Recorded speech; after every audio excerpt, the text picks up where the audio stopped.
During the fall of 1848, construction crews demolishing the derelict St. Mary's Academy for Young Women in Salem, Massachusetts uncovered something that would terrorize the community for decades to come. Concealed under the Academy's chapel floorboards, locked within a lead-lined container, lay 47 small leather-bound diaries, each inscribed with a different girl's name. The pages revealed accounts of unimaginable atrocities, but what horrified investigators most deeply were the carefully maintained client lists, names that comprised a virtual directory of New England's political aristocracy.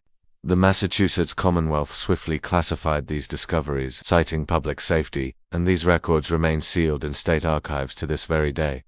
What follows comes from testimonies, never intended for public consumption, that influential families fought desperately to suppress, and the deathbed confession of a woman who guarded these secrets for 6 decades.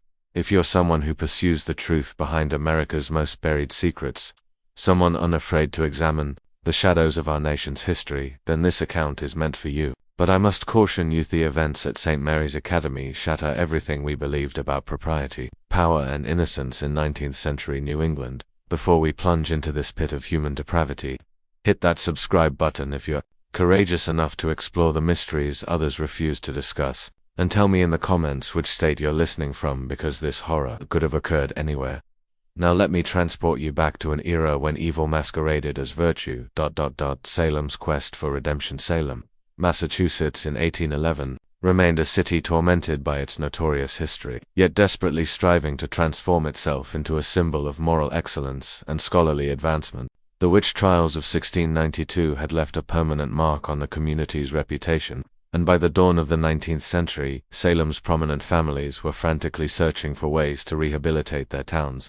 Image in New England society's eyes into this climate of redemption and renewal came the Fairfax family, bearing impeccable references and a dream that would entrance the town's upper class. Victoria Fairfax commanded attention, a statuesque, graceful woman with penetrating steel-gray eyes that seemed to look straight through to one's very essence. Born into a prosperous Virginia plantation dynasty, she had received the most comprehensive education available to women of her rank, studying literature and languages in Philadelphia before spending 2 years in London, where she absorbed the most current educational theories. Her spouse, Dr. Cornelius Fairfax, had perished during a yellow fever epidemic in Charleston, leaving her widowed at 32 with considerable wealth and an intense desire to devote her existence to the moral upliftment of young womanhood. When Victoria declared her plan to establish St. Mary's Academy for Young Ladies in Salem, the town's Congregationalist leadership welcomed her vision with tremendous enthusiasm. Here stood a woman of evident cultivation and Christian morality,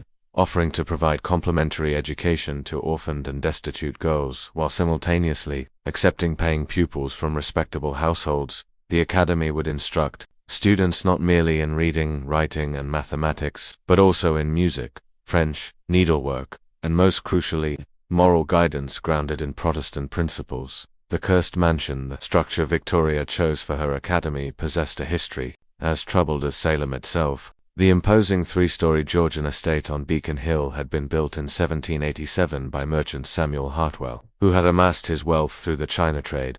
Following Hartwell's demise in 1809, the estate had remained unoccupied, its darkened windows gazing over Salem harbor like lifeless eyes. Local inhabitants whispered that the house carried a cursed tree. Separate families had tried to reside there, and each had abandoned it within months, claiming bizarre sounds and a suffocating atmosphere that seemed to weigh upon them like a crushing burden. But Victoria Fairfax displayed no concern for such folklore. She acquired the property for a mere fraction of its appraised value and immediately commenced extensive modifications. Workers added a chapel wing adorned with stained glass windows depicting scenes from female saints' lives. They built dormitories capable of housing 30 girls, a dining hall that could accommodate 50, and most remarkably, a series of private chambers on the 3rd floor that Victoria characterized as meditation rooms, where students could contemplate their spiritual growth in isolation. The Fairfax triumvirate joining Victoria in her supposedly noble mission were 2 family members who claimed to share her enthusiasm for education and moral guidance. Evangeline Fairfax, Victoria's younger sister, was a fragile woman with prematurely silver hair and hands that shook slightly when she spoke, a condition she blamed on a childhood illness. Despite her delicate constitution, Evangeline possessed an extraordinary talent for music and languages. and she would function as the Academy's principal instructor in these areas. Her voice, when she performed hymns during chapel services, was reportedly so exquisite that even the most hardened sailors would halt their labor to listen when the melody drifted down from the Academy's windows. The third member of the Fairfax alliance was Bartholomew Fairfax, Victoria's brother-in-law, and a man whose presence seemed to cast shadows even in brilliant sunlight. Tall and skeletal, with sunken eyes and a voice that carried the weight of absolute authority, Bartholomew had spent 15 years as an itinerant preacher throughout the southern states before responding to Victoria's invitation to serve as the Academy's chaplain. His sermons concerning the corruption of contemporary society and the particular susceptibility of young women to Satan's temptations were renowned throughout the region. Parents who heard him preach felt simultaneously terrified for their daughters' spiritual welfare and thankful that such a watchful guardian would be overseeing them at St. Mary's. The Academy's grand opening, St. Mary's Academy, formally welcomed its first students on September 15, 1811, amid great celebration. Salem's mayor graced the dedication ceremony, accompanied by several state legislators and the bishop of the Massachusetts Episcopal Diocese. Victoria's inaugural speech, delivered from the Academy steps as autumn leaves danced around her black silk gown, spoke of establishing a haven of learning where young ladies could cultivate both scholarly achievement and moral fortitude, sheltered from the corrupting influences of a world increasingly dominated by commerce and vice. The initial group of students entering St. Mary's Academy consisted of 23 carefully chosen girls, aged 12 to 17. Some originated from respectable Salem families who paid the considerable tuition of $50 annually, a sum equivalent to several months' wages for a laboring man.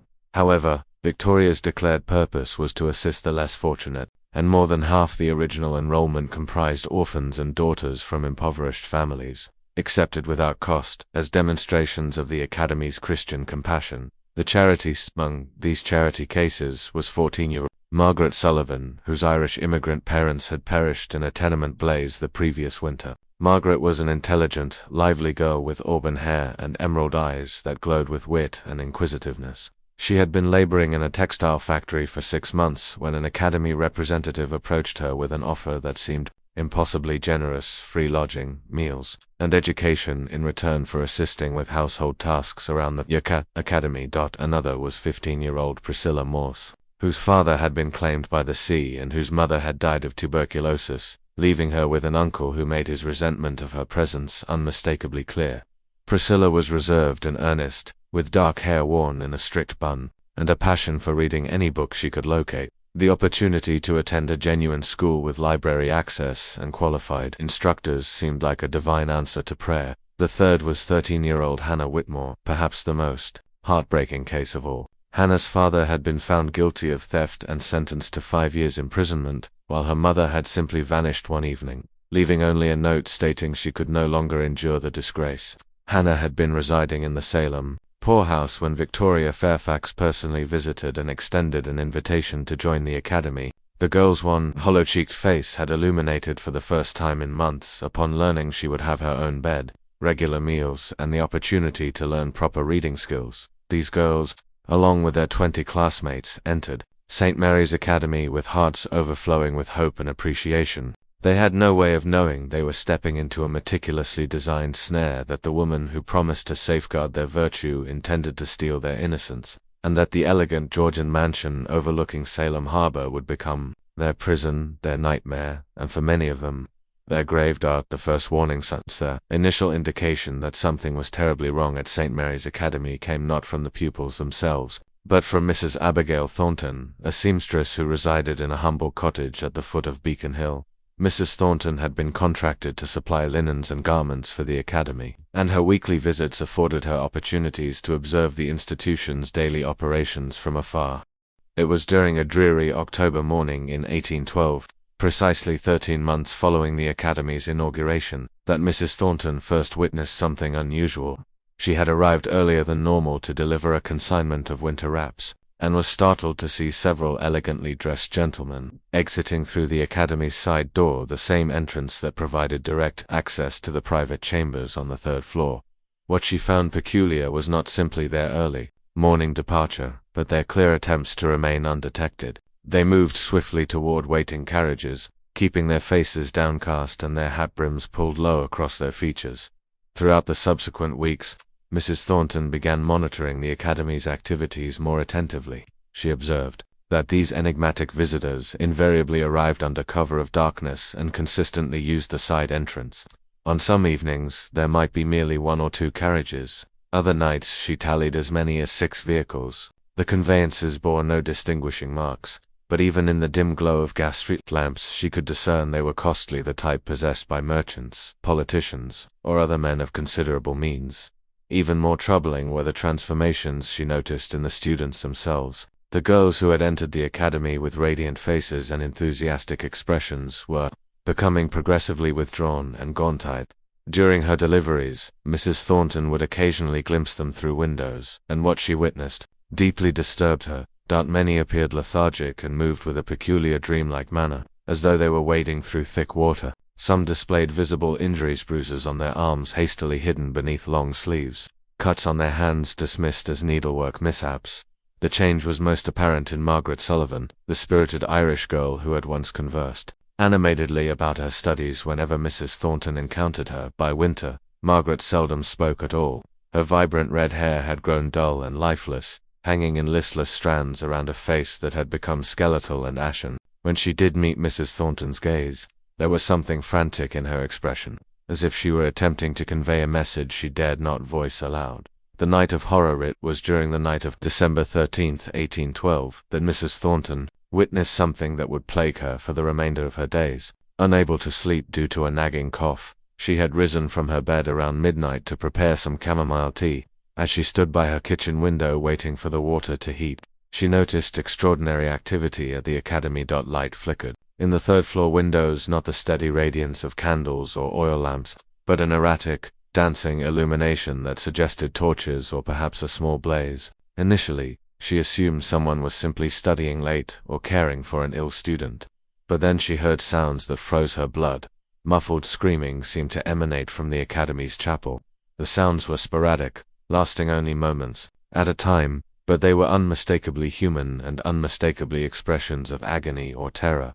Mrs. Thornton pressed her face against the frigid window glass, straining to see more clearly. The chapel windows glowed with that same strange flickering light, and she could distinguish shadowy figures moving within. The screaming persisted intermittently for nearly an hour, punctuated by periods of silence that were somehow more disturbing than the sounds themselves. When dawn arrived, Mrs. Thornton persuaded herself that she must have been mistaken, that her fever and exhaustion had caused her to imagine things. But when she made her next delivery to the academy 3 days later, she learned that one of the students, young Hannah Whitmore, had died suddenly during the night of December 13th. Victoria Fairfax, dressed in mourning attire that somehow made her appear more menacing than grieving, explained that the girl had succumbed to a sudden fever despite the academy physician's best efforts. The funeral was conducted the following morning in the academy's trapolo, small private ceremony attended only by faculty and students. Mrs. Thornton was not invited, but she could hear the hymns drifting down from the hill, sung in voices that seemed more fearful than mournful. Evangeline Fairfax's beautiful soprano rose above the others, but even her angelic voice could not disguise the underlying note of desperation that seemed to permeate the entire performance. The pattern of death. Hannah Whitmore was interred in the small graveyard behind the academy, marked with a plain stone cross bearing only her name and birth and death dates. No family members attended the service because she had none, remaining a fact that Victoria Fairfax observed with what might have been contentment rather than grief.